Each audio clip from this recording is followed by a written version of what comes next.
I'm Felix and you're watching ukfishcam's 1000 subscriber special. During the Easter weekend I had the pleasure of going to Copenhagen.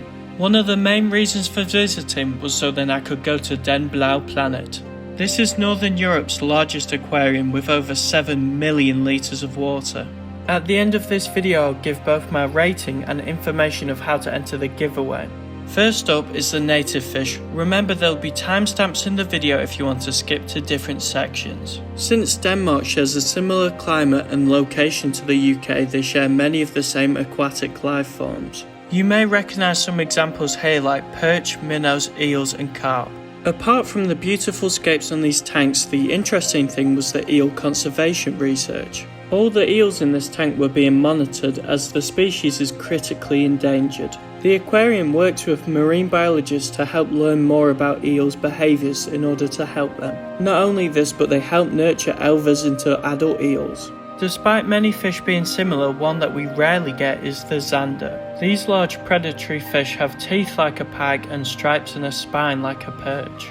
Now the first of the star attractions, the sea otter. I've never seen one of these guys before and they are so cute. Their faces, the way they swim, the way they carry objects and the way that they sleep with their hands over their eyes makes these guys some of the cutest animals ever. Did you know that sea otters have the thickest fur of any animal with up to 1 million hairs per square inch? This allows them to trap air bubbles to make them buoyant. They also move too fast to get good videos of. Now back to the fish. Because of the better water quality and more coastal areas of Denmark, sturgeon are more common here. Very rarely will you ever see a seabird tank. However, this showcase tank showed off both seabirds and fish. It displayed a coastal rocky cliff environment where both sea trout, flounder and herring gulls were present. Now I'm a sucker for trout, so I love this tank. I'm not overly keen on seagulls though, because if you've ever been to Blackpool you'll know how nasty they are. This tank was still beautiful though. There are a few more native tanks in this section, including an octopus that didn't want to come out and say hi to the camera. Overall I'd give the native section a 9 out of 10. Next we go into the lakes and rivers of Africa. The first of which was a Lake Malawi cichlid tank. These are very popular in the aquarium industry.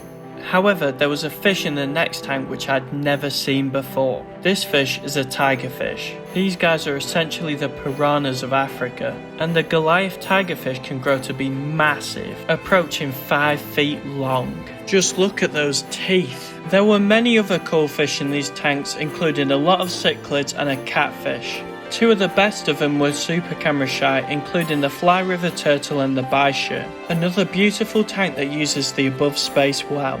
A recurring theme with the African fish was that they were peculiar, as seen by this albino looking knife fish. This catfish had one of the biggest noses that I've ever seen, and not just on a fish. Its whiskers were ginormous too. I'm unsure on the species, but I'm sure that it's some sort of specialist. There was also a relative of the elephant fish called a dolphin fish here. And the electric eel was in this section, however it's not from Africa. But I guess the sea otter wasn't from Denmark either. In most blind cavefish exhibits they use different coloured lights. However, in this one they used true lighting and I never knew that they were pink. I always assumed that they were just white. I did quite enjoy this section and I will give it a 7.5 out of 10. This pales in comparison to the next section, as this is the best bit of an aquarium that I've ever been to.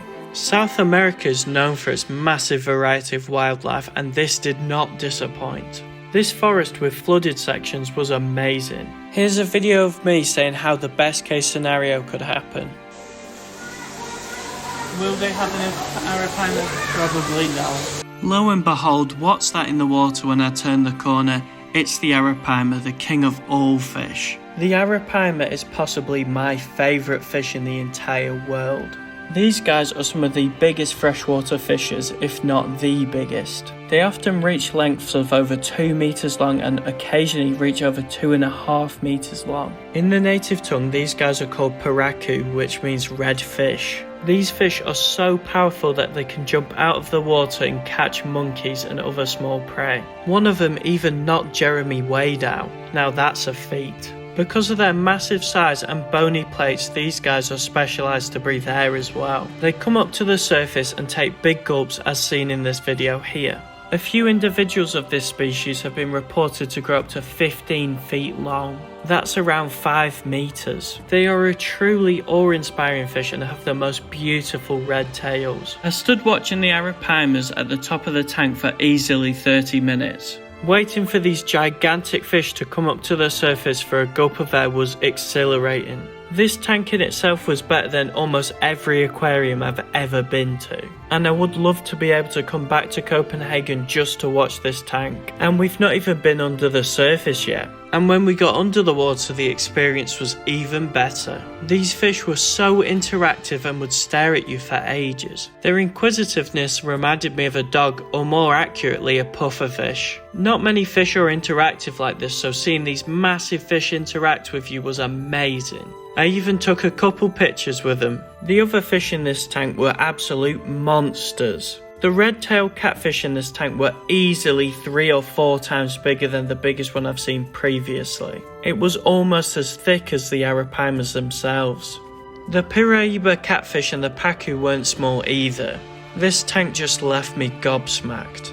The forest outside of the tanks was extremely biodiverse, with many bird species, a sloth and some vampire crabs. I was so excited by the fish I didn't even see the sloth. Who am I kidding, it was probably sleeping anyway. There were shallower portions of the tank and these were home to black diamond stingrays. These guys are really cool looking and can get massive. Well, not massive by the arapaima standard, but 1.2 meters across. Now, if you've seen my videos before, you probably know that I'm not a massive fan of piranhas. However, this wasn't the case for this tank. As a natural schooling fish, it was ace to see this many piranhas together, and from underwater it was a fantastic sight. You could really appreciate their red bellies. There were so many rare and cool fish in these tanks. One of these was the Asian arowana, also known as the dragonfish. They're named this because they resemble a Chinese dragon both with their barbels and their scales. There was also the South American variety, and gar as well. Whilst arowana are known for their jumping, a rather unknown thing about them is that in mythology, if their owner dies, they can take their place so then their owner lives on. There was also a dorado, which is this golden looking trout here. These are another favourite of mine. Dorado go into a feeding frenzy whenever motion is detected. However, I didn't expect to see this fish in the next tank, or any tank in fact. This rather normal looking fish here is actually a vampire fish. Unfortunately, it didn't show us its teeth, but its teeth can get up to 6 inches long. And they eat piranhas. Here's another variation on the black diamond stingray. As you can tell, these guys are super pretty, but I wouldn't want to go anywhere near that tail. I've never seen 2 different types of arowana in the same tank. You can see the difference in size and appearance between the 2 arowana species in this tank. The silver arowana is a lot more elongated than its Asian arowana counterpart. And they say you can't have 2 pretty best friends. This gar here isn't an alligator gar and is probably a Florida gar. And on the ending note of this knife fish, I give this section a 10 out of 10 and will give it more if I could. The next section had some glass catfish in. These guys have no pigmentation to their body, so you can see straight through. This means that you can even see their hearts beating. There were also many other fish in this tank, including some puffers and some clown loaches. One of the true giant species is next. This is an alligator snapping turtle, and these guys can weigh up to 183 kilos. That's 403 pounds. They can live up to 70 years old. A quick comment on the pet trade. In many aquariums near me, they sell these guys. They're only little at the time, and I wonder what happens to them when they get about this big. Now, if you look carefully at this video, you can actually see a worm-like appendage on its tongue. They use this to lure fish close enough to their mouth where they can just snap them up. If you look closely enough, you can actually see it wiggle it a little. Apart from the snapping turtles, this section had a lot more smaller tanks in it. My favourite of which was this catfish and Bosemani rainbow tank. The next tank had archerfish and terrapins in it. I really wish that with my own eyes I could see these guys shoot some water, but unfortunately with the hundreds of archerfish I've seen, I've not seen one shoot. I could probably improve my chances by going at feeding time. I'm not sure what species of terrapin these were, but if someone could let me know, that would be ace. Overall, this section gets our lowest score of a 7 out of 10. If you're a lover of ancient sea life, this next bit's for you. They had hanging models of extinct creatures from the ceiling. These included Cephactinus, Megalodon and Plesiosaurus. I want to say that these guys were life-size, but I think I'd be exaggerating a little bit. Now, the part that everyone's been waiting for, the marine section. I'm gonna show you some really cool critters first, like this ribbon eel, before I show you the shark tank. As you can probably guess by now, you can see why they're called a ribbon eel. Their thin bodies and the yellow stripe along their back makes it look like the ribbons we used to use in primary school. I hope that's not just me who did that. They also had one of the classics, the lionfish. These guys are one of the most invasive species, as they'll eat anything that they can fit in their massive mouth. And they also have venomous spines which deter predators. I'm not sure about you, but I think yellow black spot puffers are the weirdest puffers. These guys are so chunky and derpy looking, it's ace. They had this really large reef tank with tons of corals and fish in it. And they apparently had a mantis shrimp in here. I'm gonna be honest, I was a little overfaced by how long this tank and didn't really know how to record it best. But undoubtedly the weirdest thing in this tank was this fish that looked like it had a nose transplant. Now I have no idea what species this is and whether it's supposed to look like this, but it definitely looks very weird. However, my favourite fish in this tank was this silly looking boxfish. If you see one of these guys in the wild, don't try and handle it because it can produce a toxic mucus. They also had the classic seahorses, but these guys weren't very photogenic, so I didn't get a good video. Next up, an octopus. Now, unlike the Great Pacific Octopus earlier, you can actually see this one. And I spent ages watching it breathe through its siphon. Now, what you've all been waiting for, the shark tank. Looking at the main panel, I bet some of you can guess what fish are already in here. You cannot miss the star of this tank, the greater hammerhead shark. You do not normally see these guys in aquariums, and they're restricted to much bigger ones. Their head shape is completely unique. However, we'll be talking more about them later. They also had some Goliath grouper, but by far the rarest animal you will probably ever see in an aquarium was this. This bizarre looking creature is the bowmouth guitarfish. They're part of a group called the wedgefishes, which look like sharks and rays at the same time, which is why they're sometimes known as the shark ray. These guys have a row of spikes on their eyebrows which they use to headbutt predators. It is also thought that they can change their colours to better blend in with the environment, even though this is limited. These guys are critically endangered, and I thought the only place that had these guys was the Georgia Aquarium, which is the biggest aquarium in the world. These guys were such a treat to see, and I hope their populations get better in the wild. Also, they're actually considered a ray because their gills are on the bottom, not even a shark.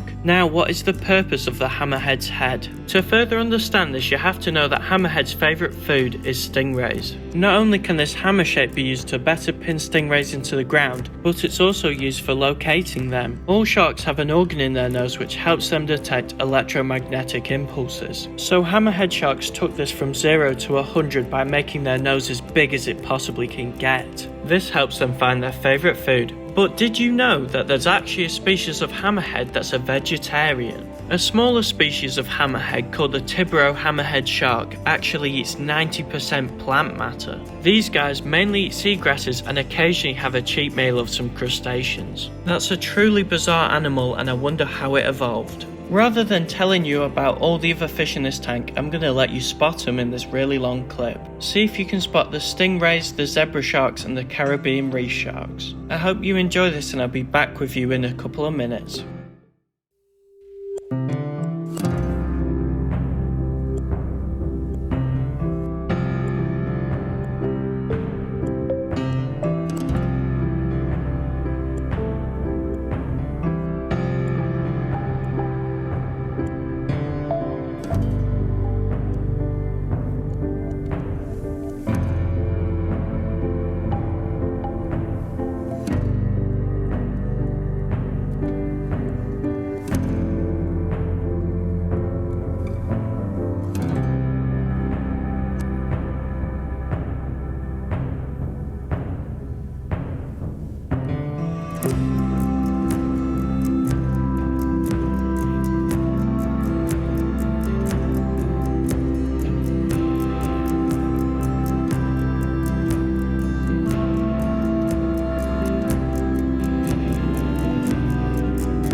We're almost done now, but I'm going to let you watch these rays as I tell you about something really quickly. I really want to say a massive thank you to everyone who supported this channel. Be that whether you just watched, liked, commented or subscribed. I can't believe so many people want to listen to me ramble about random fish. And it makes me really happy when people seem to enjoy my work. I know these videos aren't super high quality and I wish they were. They take me ages to make these longer videos like this, but I enjoy every second of it. I never thought I'd get 1,000 subscribers, I never even thought I'd get about 10. And so to give back and say thank you, I'm going to be doing a giveaway. On the poll that I put out on my community page, it seems like you guys want Amazon gift cards. I am currently a university student, so this isn't going to be anything massive. But I'm going to be giving away 2 Amazon gift cards, a £10 one and a £5 one. To enter this giveaway, you've got to be subscribed first of all. Then drop a like and a comment and I'll pick a random one. I'll announce the winners in a month's time. Anyway, I hope you enjoyed the video and have a lovely week. See you soon.